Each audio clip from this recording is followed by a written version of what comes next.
میں مبلغ بنوں سنتوں کا، خوب چرچا کروں سنتوں کا، ہو کرم بہر خاک مدینہ۔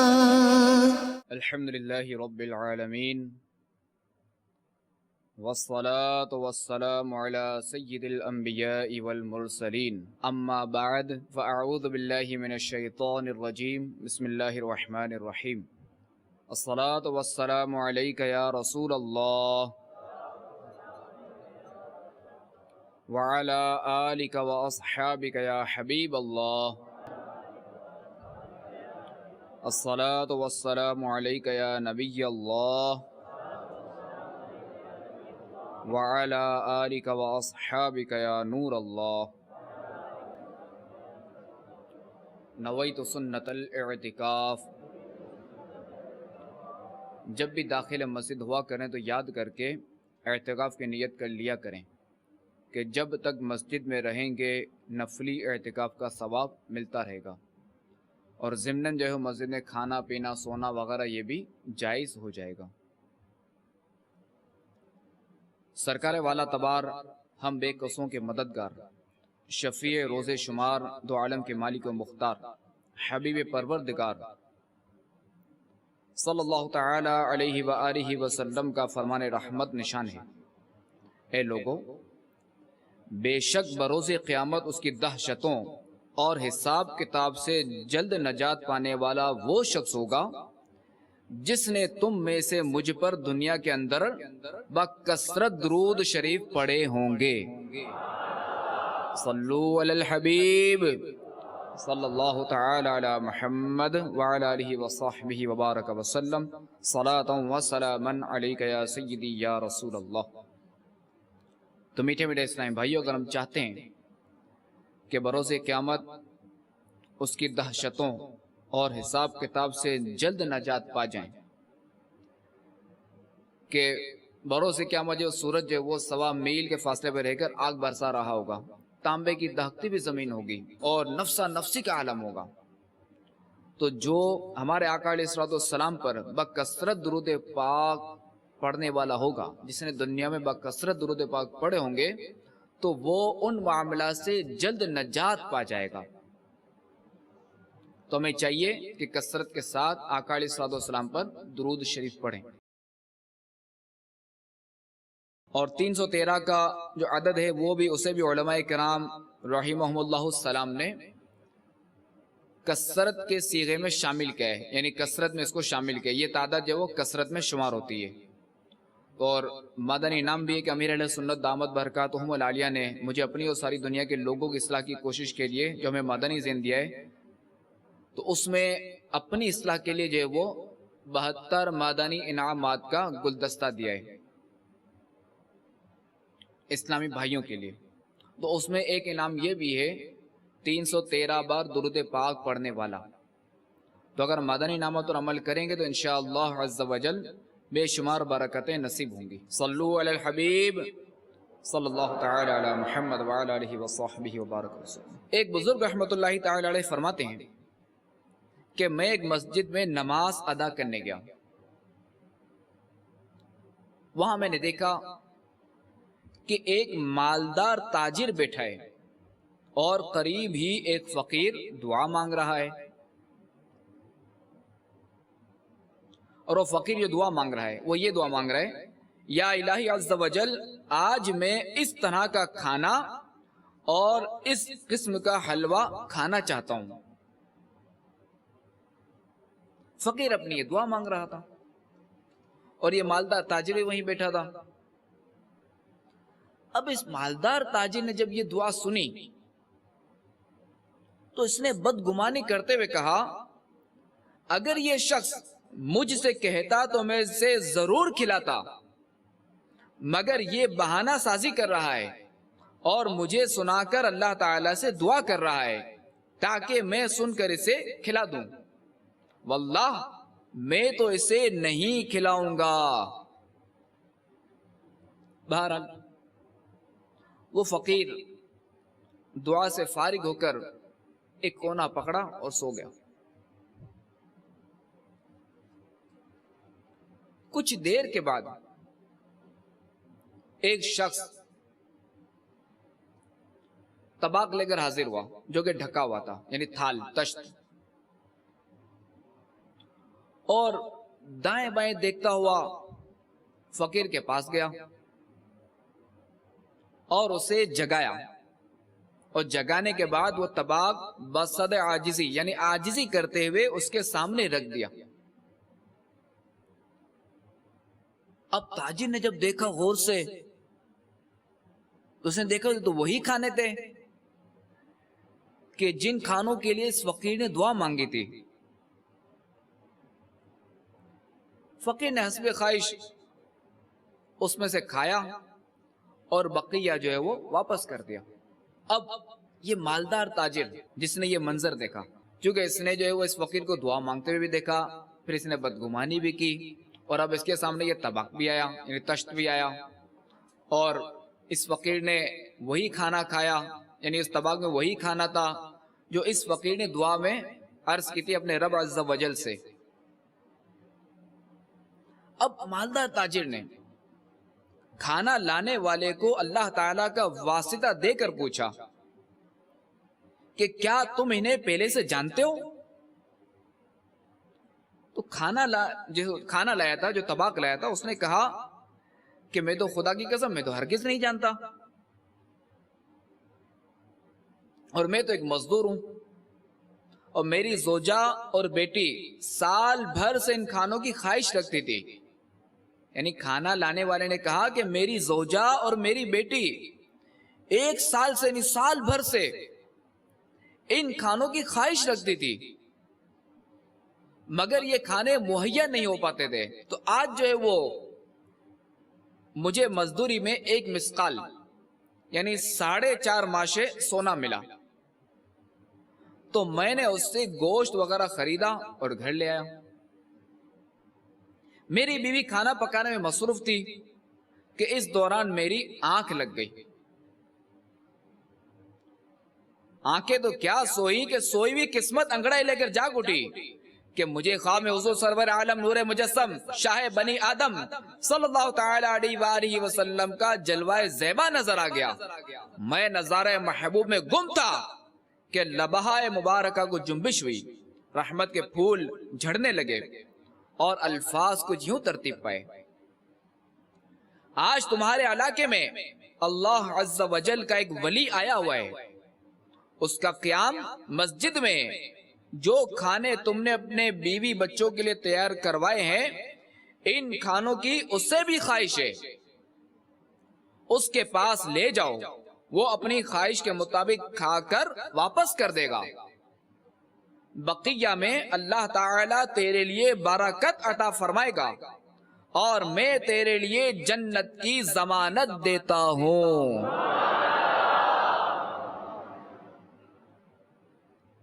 پھر اس شخص نے کہا کہ نیند سے اٹھ کر میں نے حکم کی تعمیل کی جس کو تم نے بھی دیکھا. یہاں دیکھیں ہمارے آقا علیہ الصلوۃ والسلام کا وصال ظاہری کے بعد بھی علم غیب، اپنے غلام کو حکم دینا، یعنی ایک غلام کہ یہ ایک غلام کو کھانے کی خواہش تھی تو اللہ تعالیٰ کی عطا سے اس کی خواہش پوری کی اور ایک غلام کو حکم دیا. بہرحال وہ تاجر کہنے لگا کہ میں نے ان کو انہی کھانوں کے لیے دعا مانگتے سنا تھا. یعنی یہ مالدار تاجر اس نے کہا کہ میں نے تو انہی کھانوں کے لیے اس فقیر کو دعا مانگتے ہوئے سنا تھا. پھر اس تاجر نے سوال کیا اس مزدور سے جو کھانا لے آیا تھا کہ تم نے ان کھانوں پر کتنی رقم خرچ کی؟ تو اس شخص نے جواب دیا مسقال بھر سونا. تو اس تاجر نے اسے پیشکش کی کہ کیا ایسا ہو سکتا ہے کہ مجھ سے 10 مسقال سونا لے لو اور اس نیکی میں مجھے 1 قیرات کا حصہ دار بنا لو. تو اس شخص نے کہا کہ یہ ناممکن ہے. اس تاجر نے اضافہ کرتے ہوئے کہا اچھا میں تجھے 20 مسقال سونا دیتا ہوں. 20 مسقال. اس شخص نے اپنے انکار کو دہرایا حتیٰ کہ اس تاجر نے سونے کی مقدار بڑھا کر 50 کر دی، پھر 100 مسکال کر دی، مگر وہ شخص اپنے انکار پر ڈٹا رہا اور کہنے لگا واللہ جس شے کی ضمانت رسول اکرم صلی اللہ تعالی علیہ وآلہ وسلم نے دی ہے، اگر تو اس کے بدلے ساری دنیا کی دولت بھی دے دے پھر بھی میں اسے فروخت نہیں کروں گا۔ تمہاری قسمت میں یہ چیز ہوتی تو تم مجھ سے پہل کر سکتے تھے، لیکن اللہ تعالی اپنی رحمت اس کے ساتھ خاص کرتا ہے جسے چاہے۔ اب تاجر نہایت نادم و پریشان ہو کر مسجد سے چلا گیا، گویا اس نے اپنی قیمتی متاع کھو دی۔ میٹھے میٹھے اسلامی بھائیوں اور مدنی چینل کے ناظرین، ہمیں چاہیے کہ ہم بدگمانی سے بچیں۔ آج ہمارے معاشرے میں جہاں دیگر برائیاں ہیں وہاں ایک برائی بدگمانی بھی ہے، اور اس برائی نے بھی کافی دوریاں پیدا کی ہیں۔ یعنی بدگمانی کا بھی جو ہے وہ مسلمانوں کے اندر دوریاں کروانے میں کافی ہاتھ ہے، اس کا بھی زیادہ ہاتھ ہے۔ دوستوں کے اندر لڑائی کروانا، خاندانوں میں لڑائی کروانا، یعنی بدگمانی کا بھی ایک کردار ہے۔ اگر ہم نے کسی کو فون کیا، یعنی بدگمانی کتنی عام ہے، اگر ہم نے کسی کو فون کیا اور اس کا فون اگر ریسیو نہ ہوا تو فوری ہماری شامت آ گئی۔ ہماری شامت اس لیے کہ ظاہر ہے جو فون کرنے والے بدگمانی وہ کرتا ہے، تو در حقیقت شامت تو اس کی ہے کہ جو گناہ کر رہا ہے۔ اب فون کرنے والے کے اندر شامت آ گئی کہ اب وہ بدگمانی کے گناہ میں مبتلا ہو کر اپنی شامت کروا رہا ہے کہ بھائی دیکھو اس نے فون نہیں اٹھایا، بڑا نخرے باز ہے، بڑا مصروف بنتا پھرتا ہے، یار فون نہیں اٹھایا میرا۔ اب ہو سکتا ہے کہ یہاں ذرا اچھے گمان کی بھی تو صورت ہے نا، ہو سکتا ہے کہ اس کا فون سائلنٹ پڑا ہوا ہو سکتا ہے کہ اس کے موبائل کی بیٹری ہچکولے لے رہی ہو۔ بعض کو ہوتا ہے نا کہ موبائل کی بیٹری ڈاؤن ہونے لگتی ہے کہ یار اب اگر میں فون ریسیو کروں گا تو فون کی بیٹری ڈاؤن ہو جائے گی، فون بند ہو جائے گا، اب اگلے کی بھی کال ضائع ہوگی۔ یا ہو سکتا ہے اس کو پتہ ہی نہ ہو کہ کسی کا فون آیا ہے۔ بہرحال کئی پہلو نکل سکتے ہیں، مگر شیطان کس طرف لے جاتا ہے بندے کو؟ بدگمانی کی طرف۔ ہم کس طرف جاتے ہیں؟ بدگمانی کی طرف۔ نہیں، اس جناب نے جان بوجھ کے میرا فون ریسیو نہیں کیا۔ تو ہمیں چاہیے کہ کبھی بھی ایسا موقع پیش آئے، کچھ بھی ہو، تو ہمیں اپنے گمان کو اچھائی کی طرف لے جانا چاہیے۔ ہمیں اچھا گمان رکھنا چاہیے اپنے مسلمان بھائی کے بارے میں۔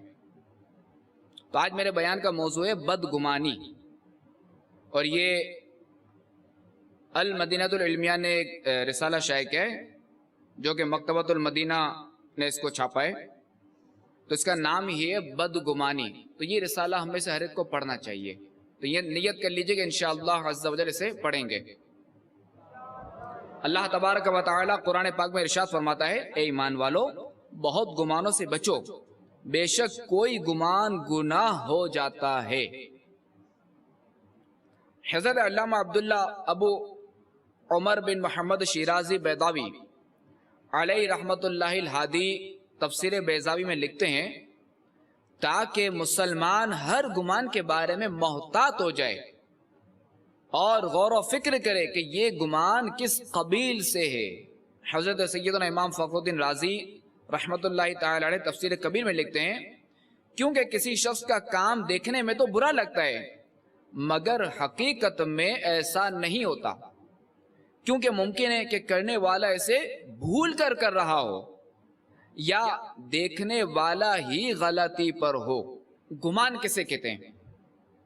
تو یہ یاد رہے کہ ہر وہ خیال جو کسی ظاہری نشانی سے حاصل ہوتا ہے وہ گمان کہلاتا ہے، اور اس کو ظن بھی کہتے ہیں۔ مثلا دور سے دھواں اٹھتا دیکھ کر آگ کی موجودگی کا خیال آنا، جسے کہیں ہم نے دھواں دیکھا تو فوری ہمارے ذہن میں خیال آتا ہے کہ یار وہاں آگ لگی ہے یا وہاں آگ جل رہی ہے۔ ابھی ہمیں فیصلہ کرنا ہے کہ آگ لگی ہے یا یا خود لگی ہے یا جل رہی ہے یا کیا ہے، مگر توجہ جاتی ہے آگ کی طرف، تو یہ خیال ہے، یہ گمان ہے۔ اچھا گمان کی بھی قسمیں، تو بنیادی طور پر گمان کی جو نا دو قسمیں ہیں، حسن ظن، سوء ظن۔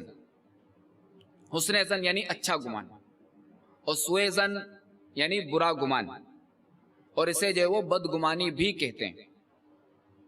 اور پھر جو ہے وہ ان دونوں میں سے ہر ایک کی دو قسمیں، چنانچہ حسن ظن کبھی تو واجب ہوتا ہے، جیسے اللہ تبارک و تعالی کے ساتھ اچھا گمان رکھنا، اور کبھی مستحب، جیسے مومن صالح کے ساتھ نیک گمان رکھنا۔ اسی طرح بدگمانی کی بھی دو قسمیں، جائز، ممنوع۔ تو ایک تو یہ پتا چلا کہ جو حسن ظن ہے یہ واجب بھی اور مستحب بھی ہے، اس کی دو قسمیں اس حوالے سے، اور سوء ظن کی بھی دو قسمیں، جائز، ممنوع۔ اب اس کی صورت، فاسق معلن وہ ہے جو علانیہ گناہ کرتا ہو، اس کے ساتھ ایسا گمان کرنا جیسے افعال اس سے ظہور میں آتے ہوں، یعنی اس کے جو ظاہری افعال ہیں اس کے مطابق ایسا گمان رکھنا۔ علامہ محمد احمد انصاری قرطبی رحمۃ اللہ تعالی علیہ لکھتے ہیں، اگر کوئی شخص نیک ہو تو اس کے بارے میں بدگمانی جائز نہیں، اور جو علانیہ گناہ کبیرہ کا مرتکب ہو اور فسق میں مشہور ہو تو اس کے بارے میں بدگمانی کرنا جائز ہے۔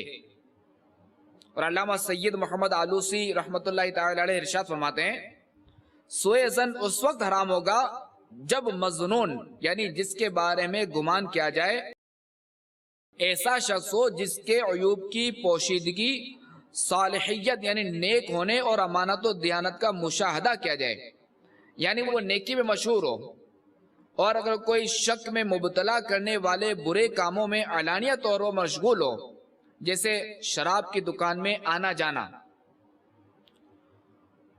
تو اب جو ہے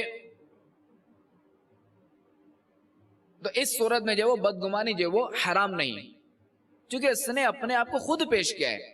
حدیث پاک میں اتقوا موادی التہمہ، کہ تہمت کی جگہوں سے بچو۔ اب یہاں تو اس کا قصور ہے کہ کیوں شراب کی بھٹی میں آنا جانا کر رہا ہے، تو اب اگر کسی نے اس کے بارے میں بدگمانی کی تو یہ حرام نہیں۔ اور علامہ اسماعیل حقی رحمۃ اللہ تعالی علیہ ارشاد فرماتے ہیں، گمان کی طرف اس وقت تک پیش رفت نہ کی جائے جب تک کہ مظنون کے بارے میں غور و فکر نہ کر لیا جائے، چنانچہ اگر مظنون نیک ہے تو اس پر معمولی وہم کی وجہ سے بدگمانی نہ کی جائے بلکہ احتیاط برتی جائے، اور تم اس وقت تک کسی کے ساتھ بدگمانی نہ کرو جب تک کہ تمہارے لیے حسن ظن رکھنا ممکن ہو۔ رہا فساق کا معاملہ، تو ان کے ساتھ ایسی بدگمانی رکھنا جائز ہے جو ان کے افعال سے ظاہر ہو۔